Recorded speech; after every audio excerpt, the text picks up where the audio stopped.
سڵاو لێبێ زۆر سوپاس خاتون. خاتونێکی کورد بە جلی کوردی ڕاستانەوە هاتووی بە پشگیری ڕۆژناوە. بێگومان ئێمە ئەمڕۆ لێرە کۆبوونێتەوە وەک کوردی باشوور کە بەڕاستی کوردستانی ئەوە بای هەمێتی کە ئەمە ئەم دروشمە بەکاربێنی نەک پارچە پارچە جیایکێنەوە بەڵام دژمن ئێمەیان هەراسان کردو بۆیە ناچارین بڵێن کوردانی ڕۆژئاوا ئێمە دڵمان لاتانە و پەیامی من لەم ڕۆژە ڕۆح و دڵم فیدای نیشتیمان بێت فیدای شەڕوانانی کوردستان بێ بژی کورد و کوردستان بژی مەزلوم عەبدی مەزلوم کۆبانێ کە ڕۆحمانەکەین بە قوربانیان. باشە پێم بڵێ ئێستا ڕۆژئاوا پێویستی بە خانمێکی وەکو تۆ بێ ئامادەی بچی لەوێ چەکەڵ گریت و خێمە ئەکید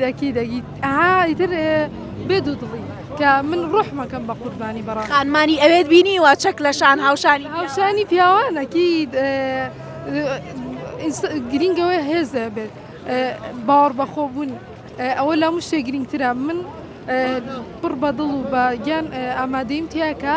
چم خۆم بم بە بکەم بە قوربانی نیشتیمان ینی بێدڵی خۆم ئەچم بۆ ڕۆژاوە شان بەشانی هەموو جەنگاوەرەکانی تر ئەجەنگم.